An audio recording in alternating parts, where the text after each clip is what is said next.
This is the theme of the Epiphany season. Jesus is the presence of God sent as salve and hope to empower God's people in this world of challenge and struggle.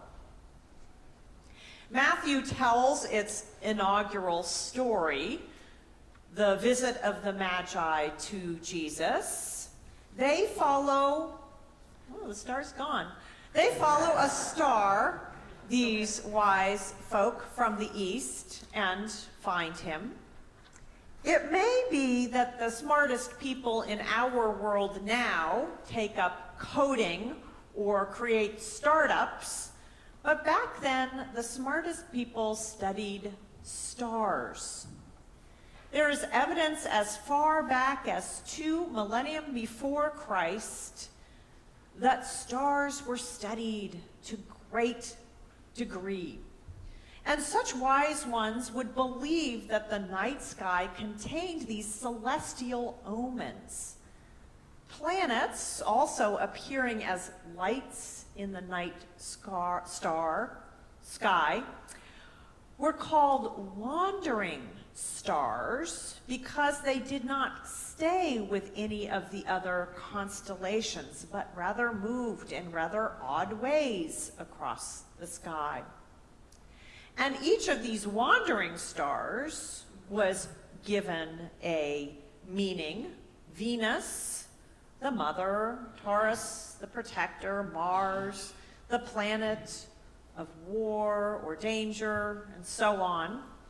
And in these ways, the wandering stars, when they interacted or moved in curious ways, would create a conversation, as it were, and those could be interpreted.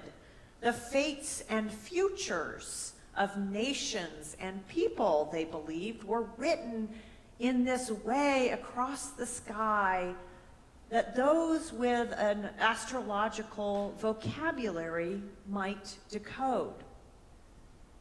All the movements seemed a wonder, and they were not yet predictable. That skill was not mastered for quite some time.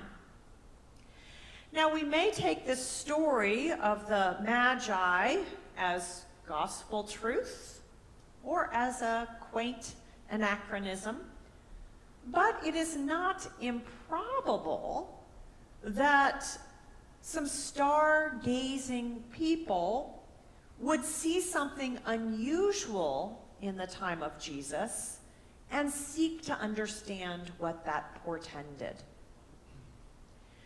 What actually happened in the time of Jesus that drew the attention of Magi, we don't know. The exact details are certainly lost to us, probably even lost to Matthew, who wrote his gospel about 80 years after the time of Jesus. And by the way, Matthew's gospel is the only one that tells this story about Magi and stars. But there has been some speculation over the years. Now, in our mind, we think that the star was in the east, and that's because what is as translated in our translation this morning as at its rising is often also translated as in the east. But one Craig Chester, who is an astronomist, looked at what might have happened during that time and suggests that it could have been that Venus was very near the star Regulus in the constellation of Leo, followed maybe by that same star joining up with Jupiter about 9 months later. And that happened in the second in around 2 BC, so just 2 years after we traditionally ascribe the birth of Jesus. Of course, it's also possible that it was a comet or a meteor that attracted the attention of our wise ones. But no matter what, we have this story of Magi setting out to discover what this portend hailed. to discover that there was the baby Jesus. And the passage reminds us repeatedly, this is a baby that they discover. 4 times it mentions that they discover Jesus, the baby. But somehow, even so, they understand that Jesus' greatness was very evident. It was manifested to them. Did you know that astrology is big among millennials? According to the Pew Research Center, millennials are less religious than any other age group, but 60% of them believe in some form of New Age spirituality. Meanwhile, the psychic service industries, which includes astrologers, is worth some $2 billion and is projected to keep growing. There are a number of apps out there that people can have right on their phone to consult their horoscope quickly and daily.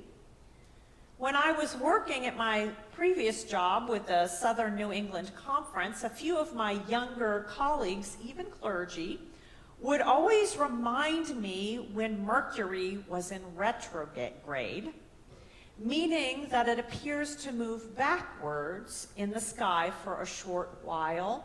This happens 3 times a year, and actually we're about to have that happen starting in January 13th and through February 3rd. We'll have Mercury in retrograde. Now, according to my younger colleagues, when that happens, it's a time of increased chaos and confusion, and frustration can be the result of that. One is supposed to take extra care with communications when we're in Mercury in retrograde. Now, why this interest in astrology among the millennials? Writes Julie Beck in an article in The Atlantic, astrology expresses complex ideas about personality, life cycle, relationship patterns through this shorthand of the language of planets and zodiac symbols. And that shorthand works pretty well online, where symbols and shorthand are often baked into the style of communication. Also, to millennials, the world seems extraordinarily chaotic and hopelessly messed up. Now, I know that's a generalization, but I've polled my own too, and they kind of agree with that. They are pessimistic about the future of the planet, society, and democracy. And they avail themselves of things that will give them a sense of wholeness and stability amid all that. But they want it at the speed and convenience that they have been brought up to expect. Lest we be judgmental of these youngers, we need to remember that they live in the world that we boomers created. What was true in the time of Jesus is true now, and that is that people are trying to find signs and wonders that help them to connect to what is bigger than us, what is beyond us. And maybe we in the mainline churches have been so rationalistic and logical that we have baked the mystery right out of our ways, and we have instead made everything seem like it needs to be kind of rational and organized. And then in more conservative settings, they have kept the idea of miracles alive, but have developed a culture of purity and certitude that has choked off the practice of wonder. Perhaps the church has resisted exploring signs and wonders from God in everyday life for too long. And it could be that this is a driver, among other things, in the depopulation of the pews among millennials. The few of us who talk about mysteries and wonders in our own lives tend to do so in very private conversations, fail to do so publicly, fail to witness to the way in which wonder and mystery and the holy are present in our everyday lives. How is it that Jesus has changed your life? What epiphanies have come to you? When have you experienced a miracle?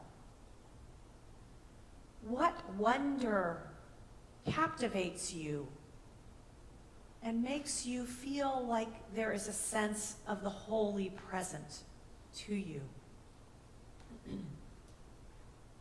When have you dropped everything to follow some omen to a new holiness, or an adoration, or at least to something which is a little less certain and a little bit more full of humility and wonder? A few weeks ago, a member of this church told me a story about the power of prayer manifested in her own life with tangible results for her health. It took a few days, but that story started weaving its way into my spirit until I saw it as a star. I wonder how many times those kinds of stories could be brought back to the center of our being a church. We long for signs and wonders of God's presence, but we often, too often, dismiss them as misguided enthusiasms. This table here is a place of wonder and mystery. I love to watch children receive the sacrament because they remind us of just how wonderful it is. They, children at the table, are like the stars pointing the way to Jesus as they receive the bread and the cup. And I know that we lose something of the mystery when we have to use these hermetically sealed cups. Still, what we do here is the central mystery of our faith, wherein we proclaim a holy presence that is ours, that is in our hands, that is tangible, that has an odor and a taste and a feel to it.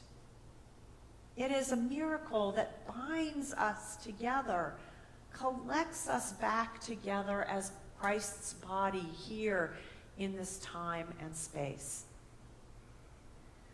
For my part, I keep wondering about recentering the sacrament, perhaps in some short worship form, some intimate service of communion that we might offer before our long-form Sunday worship, which is very word, rational based, that would stress the mystery of it, perhaps one crafted for youngers and for families in mind. Worth a try, I think, which of course requires us getting past the worst of this COVID time, but it's something on my mind that we might try and see how it works.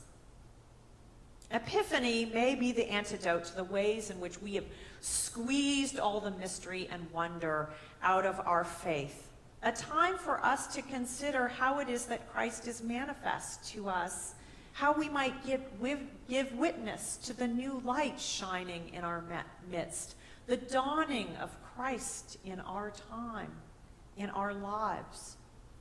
And perhaps it's time for us, too, to follow a few stray stars without guarantee that anything useful will be discovered, only to know that openness and wonder themselves are part of what it means to live in Christ.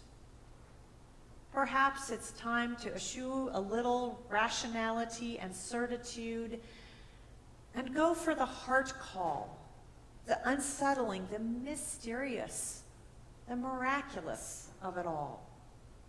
Maybe it's time for us to see Jesus not as a quaint and charming and culturally polite story of old,